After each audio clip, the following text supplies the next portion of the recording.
The Great Detective by me, age 12. Of course, the butler did it. It was obvious when any rational person thought about it, but my companion declined to tell the lady of the house that.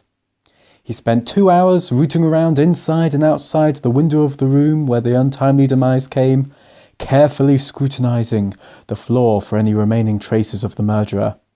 Then he pointed out the guilty party, dazzling the inhabitants of the home by chalking his amazing conclusion up to the science of deduction, and brought up the matter of his pay. The occupants were so eager to pay. His fee was a fixed one, as he savoured the intellectual thrill of the solving the crime more than the mere material matters of things such as money, so it said in the Strand. As it was, though, the payment was £10, exceedingly high for an unexceptional tabby cat. "Come, Arthur."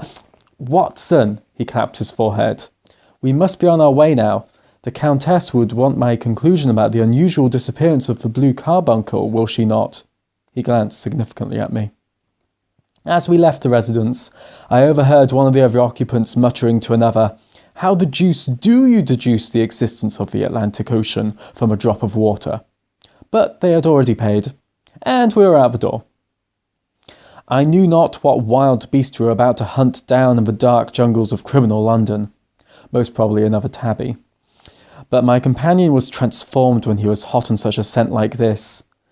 Men who had only known his fellow co-writer and publicizer of Baker Street would have failed to recognise him. His face flushed and darkened. His brows were drawn into 2 hard black lines, while his eyes shone out from beneath them with a steely glitter. His face was bent downward, his shoulders bowed, his lips compressed, and the veins stood out like whipcord in his long, sinewy neck.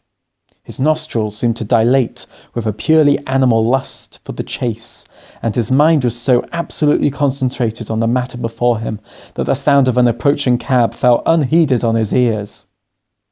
The wildly driven hansom cab drove over him. I knew he should not have worn dark clothing at night. The scene is still fixed, unexpugnably, in my memories. My friend, his arm held up high in terror, facing the features of the doubtlessly drunk driver who, with his savage eyes and bristling moustache, looked wonderfully like a tiger. Then the wheels bore him under, and the carriage, stopped for an instant by the shock of the horses, was then thrust onwards by the fearful driver. I knelt down on the cobbles. The best and most wisest man I had ever known had passed into a higher sphere. I picked up his deerstalker, an unusual acumen necessitated by the foolish illustrators, and mourned for the loss of a great man. How was I to continue with my lucrative career now? It was he, a gifted detective struggling to do business, which was a cerebral one. It was he that discovered me, a wounded returned soldier from the East who was feebly attempting to write. It was he who suggested the partnership and put up the money for our rooms in Baker Street. Our success in the Strand was almost entirely due to him, as only he could have kept up with my ever more superhuman descriptions and acts of him. He even sacrificed himself to hernia when he straightened our fireplace poker. I stared down at his unmoving form. I could not bear to keep writing adventures about him. His tales would be at an end. I promised then on the spot to his body. I had given him a heroic demise in the last of his stories, perhaps a final death match with the ultimate adversary in an exotic locale. Then both fall off a sheer cliff into the roaring heart of nature itself, to be dashed to pieces on the rocks hundreds of metres below. He would have liked the dramatic end given to his character. But who could put an end to the unstoppable Sherlock Holmes? It would have been someone of his merit, a twisted genius, a deep controlling force of the underworld.